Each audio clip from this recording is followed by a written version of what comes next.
بسم الله الرحمن الرحيم. وموسم انتقالات الاهلي والزمالك بدأ يشتعل وبدأ ان هو يدخل في الجد، والنهارده هنتكلم عن جانب منه صغير كده على الجنب كده، والاهم صفقات الاجانب.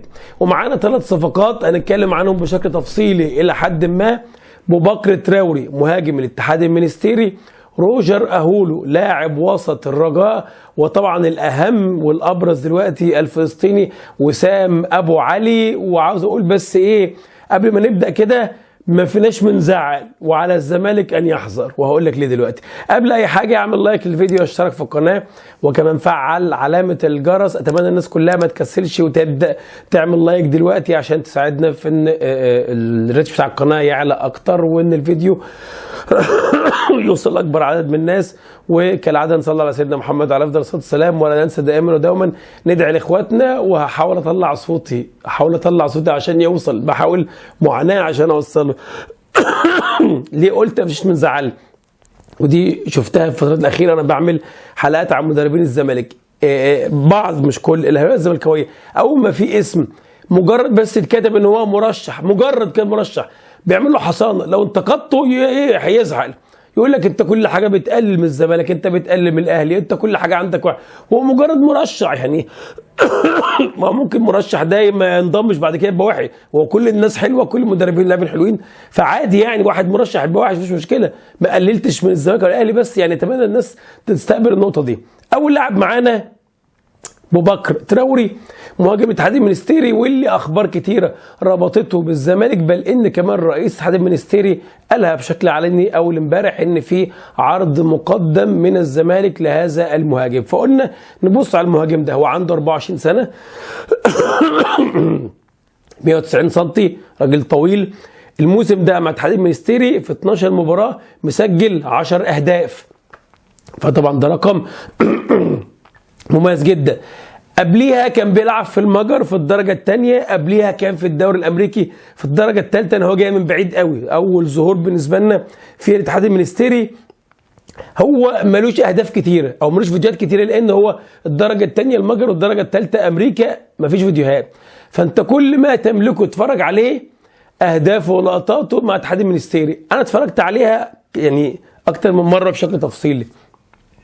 هو لاعب طويل، اهدافه حلوه ومتنوعه بالراس وبالرجلين، يعني ايه واضح انه يعني ايه شغال بشكل كويس. بس انا بمنتهى الامانه ما قدرتش برضه يعني ايه من خلال فيديو صغير كده بشكل عام، اصلا ما ينفعش كمان فيديو صغير، ما عرفتش احدد قوي هو اللاعب ده حلو ولا ايه لاي درجه. بس انا عاوز اقول لك حاجه من غير ما نزعل، الكلام اللي فات ده كله قلته لك ده الكلام الرسمي اللي هو ايه الزمالك علينا وجهه نظري عشان تعاقد معاه صح، مش عنده بقى تيم سكاوتنج بتاع 8 9 10 ماتشات وتتفرج عليه بشكل تفصيلي تطلع تفاصيل اكتر عن اللاعب ده. ده الكلام الرسمي.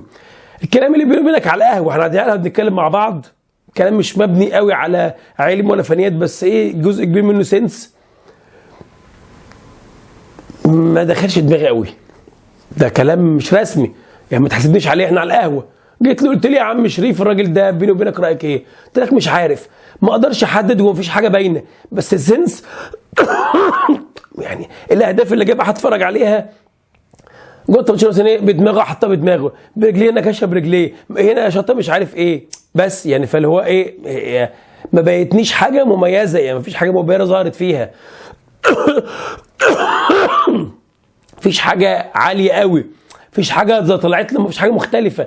وبعدين هو بطيء شويه يعني، حتى في بعض اللقطات فيها جري وبتاع كان باين هو ايه تقيل في الحركه شويه. جه في دماغ عمر السعيد، مع طبعا الفارق برضو اكيد يعني، بس عمر السعيد برضو كان ايه تبص عليه ستايل طول بعرض، تحس ان ستايل حلو جدا في الملعب، تقيل قوي في الحركه. فالطول ده يمكن كان يعني بيأثر عليه انه يكون مهاجم مميز. فحسيت ان ايه الزمالك عاوز حاجه فايقه اكتر من كده، حاجه حركه، حاجه فنيا اعلى، مش بس مجرد واحد جوه تجيله الكره بدماغه ويحطها برجليه. طب افرض انت ما عرفتش توصل، ما انت عاوز واحد برضه يعني ايه ما يبقاش مهاجم قليل الحيله يعني. تهيألي انا يعني وجهه نظري الجزيري اللي مش عاجب الناس، لو عملت كليب للجزيري ممكن يبقى اقوى من الكليب بتاع بوبكر تراوري. ده الكلام اللي بيننا وبين بعض على القهوه بيني وبينك كده، مش مبني على حاجه فنيه وعلميه. نرجع بقى للكلام الرسمي. فاقول لك ان ايه، الراجل ده ارقامه حلوه جدا من الاتحاد المنستيري، بس ارقامه قبل كده ما تطمنش شويه، ما تعرفش تقيس بيها. يعني الموسم اللي فات مع الاتحاد المنستيري لعب 19 مباراه سجل 6، قبلها كان في المجر لعب 13 مباراه سجل هدف، قبليها برضه قبليه كان في المجر لعب 22 مباراه سجل 4. فتحس ان ايه، هو مع الاتحاد المنستيري ده طفره استثنائيه ولا حاجه مميزه منك. لعب مع منتخب مالي في 2023 اللي فاتت دي 3 مباريات، كان ماتشين جامبيا او جامبيا في التصفيات، مره لعب دقيقتين ومره لعب 3 دقائق، وماتش مع اوغندا ماتش ودي لعب 90 دقيقه، وطبعا في افريقيا مش موجود. فالزمالك عليه يتحرى الدقه قوي قوي، لان الزمالك يعني هو محتاج صفقات بجد، محتاج صفقات بجد، مش اي صفقات وخلاص يملى بيها. اتفرج وركز وافحص قوي. الفلسطيني وسام ابو علي 25 سنه الذي يقترب بشده جدا من الانضمام للاهلي. عاوز بس الناس، انا بعتذر، هتلاقي ايه في الحلقات دلوقتي يعني كحه كتيره، انا بعتذر جدا بس الموضوع صعب قوي يعني، غصب عني قوي يعني، بعفر عشان اطلع صوت، انا بحاول في المونتاج بشيل منها، فمعلش استحملوا الفتره دي، بس يعني بتبقى كتير بس غصب عني فمعلش. ادي كمان واحده. اقترب من الاهلي وفقا لمصادر طبعا مصريه كتيره وسويديه، وشبه الموضوع يعتبر خلص. وهو طبعا كان في حلقه موجوده انا عملتها كامله خاصه عن وسام ابو علي، اللي ما شافهاش هتلاقيها موجوده في القناه. وسريعا لو ما حدش اتفرج، قلت وقتها هو لاعب جاي من الدرجه الثانيه ودرجه ثالثه ودوري هواه، ما لعبش كتير، ممتاز، انتقل موسم واحد دوري سويدي، بس اهدافه حلوه يعني، اتفرجت عليه ان ايه، متحرك كتير يعني، هو مش مجرد واحد ثابت جوه ال 18 بس، لا كان عنده حاجات دايما فيها تحرك، دي اكتر حاجه لفتت نظري. مميز جدا في ضربات الراس وبيلعب براسه باشكال مختلفه. قلت هو سنه 25 سنه، صغير يعني مش كبير، بس مش صغير قوي، ومش جاي من مستويات عاليه، فما نقدرش نحكم 100%. بس قلت انا بشكل شخصي عجبتني لمساته، يعني اهدافه عجبتني، حسيت ان ممكن يطلع منه حاجه هذا اللاعب فعلا. يعني ايه، حسيت ان متحمس سنه، مع طبعا وضع في الاعتبار مش مقياس ان انت تقيم من فيديوهات يعني. بس جت الاخبار سواء من مصر او من السويد ان قيمه الصفقه 2 مليون يورو. ووفقا لصحيفه بي تي السويديه، ده انا دخلت بنفسي اتاكدت من الخبر يعني، عشان مش مجرد بنقل وخلاص من موقع الصحيفه نفسها، ان في 750 الف يورو اضافات. وبعض المصادر المصريه هنا قالت ان في اضافات بس ما حددش مبلغ، ان ايه فريق السويد ياخد نسبه للبيع، نسبه لو شارك مش عارف في بطولات ايه، نسبه لو اللاعب سجل اهداف ايه، فواضح فكره فيها فعلا فكره اضافات. لما شفت الرقم اتخضيت شويه، 2 مليون يورو، وكنت متخيل انه يكون اقل من كده، لان برضه وسام يعني وسام ابو علي يظل هي مغامره بالنسبه لك، يعني انت مش جايب حد مكسر الدنيا او نجاحات كبيره. يعني مع السويد دوري مش عالي قوي، قبليها كان في درجه ثانيه وثالثه وهو حاجات كده، حتى لما تشوف فيديوهات واهداف ليه في حاجات يعني ايه، بيلعب زي في جناين او حدائق يعني، فاهم، حاجات ليفل قليل شويه. فان هو ايه كمان انتقل موسم الدوري السويدي. الدوري السويدي مش الدوري اللي يعمل فرق رهيب قوي يعني. عاوز اقول لك ان صحيفه بي تي السويديه دي كاتبه في الخبر، قالت ان يعني الصفقه دي هي صفقه ضربه كبيره لفريق سيريس السويدي. بالمناسبه كمان هو فريق في منتصف الجدول يعني، انه كان شاري الموسم اللي فات ب 100,000 يورو، فبتتكلم 20 ضعف، حتى كانوا كاتبين تقريبا مليون كورونا سويدي، فهيتباعوا ب 20 مليون، 20 ضعف. هل الدوري السويدي الدوري اللي يعمل النطه دي من موسم 100,000 ل 20 ل 2 مليون؟ يعني مش دوري هولندي او دوري مثلا بلجيكي واللاعب لسه برضه انت مش ضامنه 100%. حسيت ان الصفقه غاليه الصراحه، وكان في اسماء قبل كده بنشوفها يعني ايه، كانت مبالغ اغلى من كده شويه، بس كانت اسماء ليها باع طويل اكتر يعني. مش عارف، ده وجهه نظري برضه. 25 سنه يعني صغير، بس مش 22 سنه مثلا.